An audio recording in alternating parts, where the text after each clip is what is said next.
दीवारों पर दिख रही ये खूबसूरत तस्वीरें छत्तीसगढ़ के एक लोक आर्ट का हिस्सा हैं। नॉर्मल कैनवस पेंटिंग से हटकर इसे सूपा में बनाया गया है।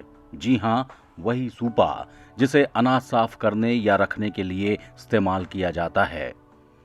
ऐसे सूपा पर भारत रत्न अटल बिहारी वाजपेयी, प्रधानमंत्री नरेंद्र मोदी, केंद्रीय मंत्री अमित शाह जैसी हस्तियों के अलावा कई खूबसूरत नजारों को भी उकेरा गया है।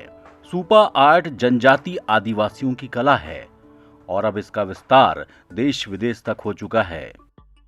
कोरबा के हरि सिंह इस आर्ट के एक्सपर्ट हैं, जिनके पास राज्य ही नहीं बल्कि मुंबई जैसे बड़े शहर से भी लोग सीखने आते हैं।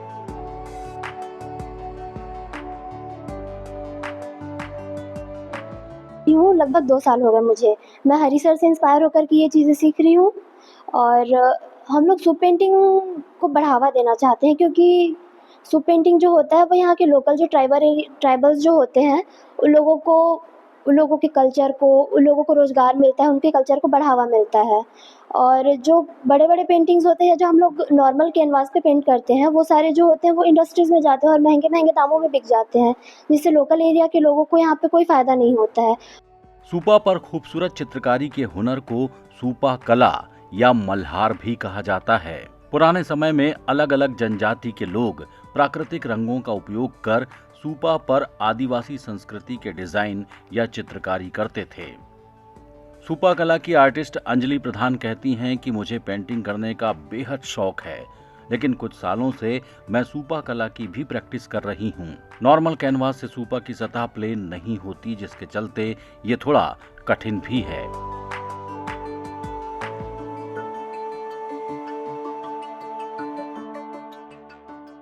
तो इसका हमें बहुत ज़्यादा जो है इसके लिए पैसे को इन्वेस्ट नहीं करना पड़ता है, क्योंकि वो घर में ही बनाया जाता है। तो हमने सोचा कि क्यों ना इस पे भी कोई पेंटिंग की जाए। तो इस तरीके से हमने सोचा कि पेंटिंग के लिए हमने नए तरीके ढूंढे, नए कुछ ऐसे डिज़ाइन जो मतलब बहुत अच्छे लगे। तो एक्रेलिक कलर में क्या है, उसको मिक्सिंग करने के लिए एक मीडियम जो होता है, मीडियम के द्वारा ही कलर को मिक्स किया जाता है और इससे ही हमने अपना चित्र तैयार किया है। लेकिन उसको कला अगर अच्छी है, अच्छे मतलब आपका बहुत ज़्यादा रुचि है, तो उसके लिए तो ज़्यादा टफ नहीं है, क्योंकि सूप में हमको क्या करना होता है, एक चित्र को बनाना होता है, फिर उसको सूप पे ट्रेस करना होता है और उसका बैकग्राउंड देने के बाद फिर सूप को कलर करके उसको एक्रेलिक कलर के द्वारा उसको रंगा जाता है। एक्सपर्ट हरि सिंह बताते हैं कि पहले सूपा के दाम काफी कम थे, लेकिन अब 180 से लेकर 200 तक एक सूपा बिक जाता है। जब हम सूपा खरीदते हैं तो इसे बनाने वालों को रोजगार के अवसर मिलते हैं। हरि सिंह छत्तीसगढ़ के सभी सीएम को सूपा आर्ट भेंट कर चुके हैं।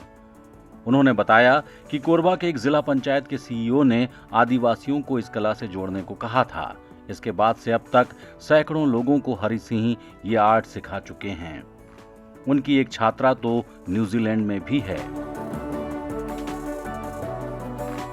यहाँ पे 3-4 मुख्यमंत्रियों को इसका सूपा में भेंट कर चुका हूँ। वर्तमान जो मुख्यमंत्री हैं साई जी, उनको भी पेंटिंग उनका भेंट किया हूँ। एक भी अगर कभी भी आज नहीं, कल नहीं परसों, जब भी किसी का ध्यान चाहेगा, ये लोकल कला है, लोक कला को आगे बढ़ाने में अंततोगत शासन या प्रशासन ही सहयोग करती है। अगर ये प्रयोग करती है, इसको मास में बनाया जा सकता है। इससे लोकल जो ट्राइबल है उनको फायदा होगा। मुंबई में भी कुछ लोग हैं, एक मेरे एक स्टूडेंट है, अभी वर्तमान में न्यूजीलैंड में है, उसका नाम है निवेदिता सिन्हा। वो वर्तमान में न्यूजीलैंड में रह करके इस कला को बढ़ाने का प्रयास कर रही है, लेकिन वहाँ पे मिलते नहीं। तो वहाँ पे जो बांस की जो चीज़ें हैं या अन्य जो चीज़ें हैं, उनके लोकल जैसे लकड़ी कट पीस में वगैरह बनाने का प्रयास करती है और इंटरनेशनल अवार्ड भी ले चुकी है वो। जनजाति आदिवासियों की ये कला अब देश विदेश में पहचान बना रही है। अब तो काफी लोग इसे अपने घरों में, दफ्तर और होटल में भी सजावट के रूप में रखते हैं। देश के अलग अलग हिस्सों में सूपा कला के आर्टिस्ट मौजूद हैं, लेकिन इस कला को पुनर्जीवित करने का श्रेय कोरबा को ही जाता है। इसे सीखने और सिखाने वाले अब चाहते हैं कि सरकार भी इस कला को प्रोत्साहित करे। राजकुमार शाह, ईटीवी भारत, कोरबा।